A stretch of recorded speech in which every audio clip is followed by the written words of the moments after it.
जय हिंद दोस्तों, रक्षित खन्ना के इस चैनल में आपका स्वागत है। दोस्तों, आज के इस वीडियो में मैं आपको कुछ इंपॉर्टेंट पॉइंट समझाऊंगा, जैसा कि आप पीछे बोर्ड पर देख रहे हैं। और इसी के रिगार्डिंग कुछ मैसेज हैं, कुछ नोटिफिकेशन है, वो भी मैं आपको साइड में दिखाऊंगा, वो भी आप चेक करेगा। वीडियो में आगे बढ़ने से पहले एक छोटी सी गुजारिश करूंगा, अगर आप पहली बार मेरा चैनल देख रहे हैं या फिर वीडियो देख रहे हैं तो आप मेरा चैनल सब्सक्राइब कर सकते हैं, जिसका नाम है रक्षित खन्ना, क्योंकि वेलफेयर से रिलेटेड जो नई नई जानकारियां आती है, पेंशन से रिलेटेड जो नई नई जानकारी आती है, वो आपको समझाई जाती है। और पेंशन से रिलेटेड जो प्रॉब्लम चलती है उसका भी सोल्यूशन किया जाता है इस चैनल के माध्यम से। तो इसके लिए आप मेरा चैनल सब्सक्राइब कर सकते हैं, अगर आप पहली बार मेरा चैनल या वीडियो देख रहे हैं। चलते हैं दोस्तों पहली इंफॉर्मेशन की तरफ।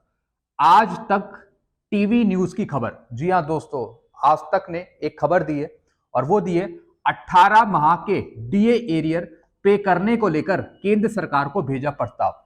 दोस्तों, अभी कुछ दिन पहले अमर उजाला ने खबर छापी थी 18 महीने के डीआर के एरियर पे कि भारत सरकार के पास कुछ प्रस्ताव भेजा है।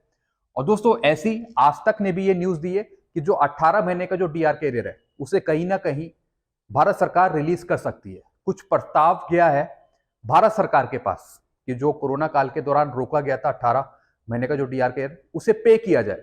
अब दोस्तों, ये न्यूज कहीं से भी आ रही हो, लेकिन आप सही हकीकत जानते हैं। क्या आपको मिलेगा 18 महीने का डीआर कैरियर? वो सब आप जानते हैं। तो दोस्तों, ये जितनी भी न्यूज आती है ये कहीं ना कहीं परेशान करती है पेंशनर को। पेंशनर्स को लगता है या फिर हमें लगता है कि आज तक एक सही न्यूज़पेपर है, सही खबर देता है, ऐसी अमर उजाला है, सही न्यूज़पेपर है, सही खबर देता है। लेकिन दोस्तों, भारत सरकार क्या चाहती है वो सबसे ज्यादा इंपॉर्टेंट है। हो सकता है कि भेजा गया हो इनकी न्यूज के अकॉर्डिंग, लेकिन भारत सरकार क्या देने वाली है ये इंपॉर्टेंट है। भले ही प्रस्ताव गए हों, लेकिन एक्चुअल में क्या भुगतान होगा आपको वो देखने वाली बात है। चलते हैं दोस्तों अगली इंफॉर्मेशन की तरफ। जनवरी की पेंशन खाते में आना शुरू। पेंशनर का आया मैसेज। पीएनबी बैंक ने 25 जनवरी को खाते में डाली पेंशन। जी हां दोस्तों, एक मैसेज मैं आपको दिखा रहा हूं साइड में, जिसमें एक पेंशनर ने लिखा कि उनको जनवरी की पेंशन मिली। और किस बैंक से? पीएनबी बैंक से, पंजाब नेशनल बैंक से। तो आप भी नीचे कमेंट करिए, क्या आपको मिली जनवरी की पेंशन बैंक के थ्रू या फिर किसी दूसरे बैंक के थ्रू? बाकी स्पर्श की जो पेंशन है वो आपको 31 जनवरी को मिलेगी। अभी स्पर्श ने प्रोवाइड नहीं करी है, बैंकों ने क्या पता शुरू कर दिया हो देना जनवरी की पेंशन। जैसे मैंने आपको पहले भी बताया था कि बैंक आपको 21 जनवरी से 31 जनवरी के बीच में कभी भी दे सकते हैं।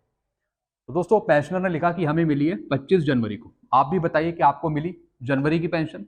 चलते हैं अगली इंफॉर्मेशन की तरफ। खुशखबरी, पेंशनर के खाते में आया एरियर 1,21,802 का। और दोस्तों, ये एरियर किसका है? ये एरियर है सर्कुलर 568 का, 570 का, 7 सीपीसी का, ओआरओपी 1 का और ओआरओपी 2 का। दोस्तों, ये सर्कुलर का एरियर बहुत पहले ही पे हो जाना चाहिए था।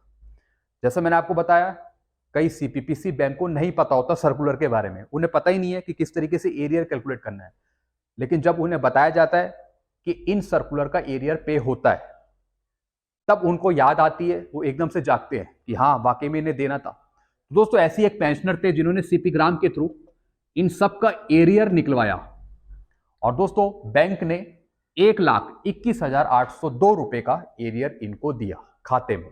आप पूरी स्टेटमेंट चेक कर सकते हैं, मैसेज चेक कर सकते हैं जो इनके खाते में एरियर आया। तो दोस्तों, सीपी ग्राम का बहुत जबरदस्त असर होता है, बहुत जबरदस्त असर होता है सीपी ग्राम का। अगर आपको किसी सर्कुलर का एरियर नहीं मिला होता तो वो आपको दिलवा दिया जाता है, चाहे उसमें रिकॉर्ड कार्रवाई करे, चाहे बैंक करे, सीपीपीसी करे, चाहे स्पर्श करे, लेकिन आपको मिलता जरूर है। कुछ पेंशनर है जिनको सही से जवाब नहीं मिल पाता सीपी ग्राम का, लेकिन फिर वो दोबारा रिमाइंडर डालते हैं और फिर उनका काम होता है। तो दोस्तों, ऐसी इनको एरियर मिला 568 का, 570 का, ओआरओपी 1 का, ओआरओपी 2 का। तो आप भी कार्रवाई करें और अपना हक लीजिए। चलते हैं अगली इंफॉर्मेशन की तरफ। दिल्ली हाई कोर्ट में चल रहा इक्वल एमएसपी का केस हर एक पेंशनर के लिए है। दोस्तों, काफी पेंशनर का सवाल है कि जो दिल्ली हाई कोर्ट में इक्वल एमएसपी का केस चल रहा है, जो हमारे वकील लड़ रहे हैं, क्या वो इक्वल एमएसपी का केस कुछ पेंशनर के लिए है या आगे आने वाले पेंशनर्स के लिए या पुराने पेंशनर के लिए? दोस्तों, अगर दिल्ली हाई कोर्ट से फाइनल फैसला आ जाता है इक्वल एमएसपी पर, तो दोस्तों इसका फायदा हर एक पेंशनर को मिलेगा। जो ये कोर्ट केस करा गया वीर बहादुर सिंह जी के द्वारा या उनकी टीम के द्वारा, ये किसी इंडिविजुअल के लिए नहीं करा गया, ये हर एक पेंशनर के लिए करा गया है कि अगर इक्वल एमएसपी होती है या फिर बढ़ाई जाती है तो इसका हक हर एक पेंशनर को मिल पाए। तो दोस्तों अगर फैसला होता है और अगर केंद्र सरकार भी मान जाती है तो इसका फायदा पेंशनर को मिल सकता है। अब ऐसा नहीं है कि सिर्फ आगे आने वाले पेंशनर्स को ही मिलेगा, ऐसा पॉसिबल है कि हर एक पेंशनर को इसका फायदा मिल पाए। तो दोस्तों इक्वल एमएसपी का जो भी फाइनल फैसला होगा ये हर एक पेंशनर पे लागू हो सकता है, हर एक पेंशनर इसके दायरे में आते हैं।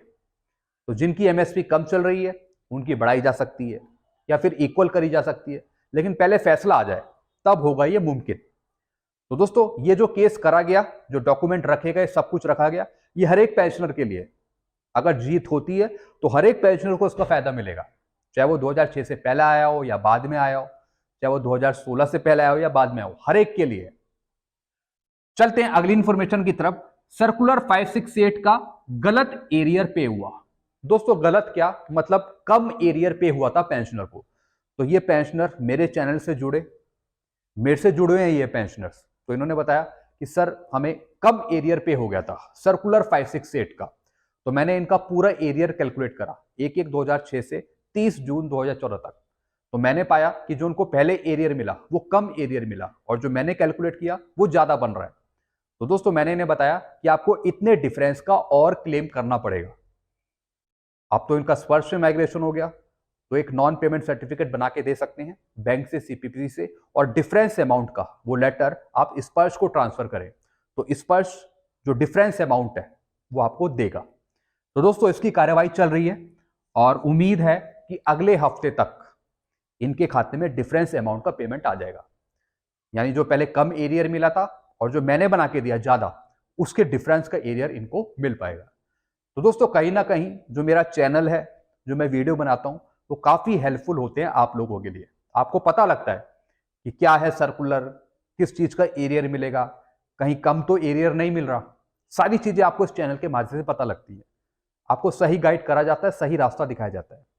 और दोस्तों बहुत से पेंशनर हैं जिनको फायदा पहुंचता है इस चैनल के माध्यम से और वो अपना हक ले लेते हैं।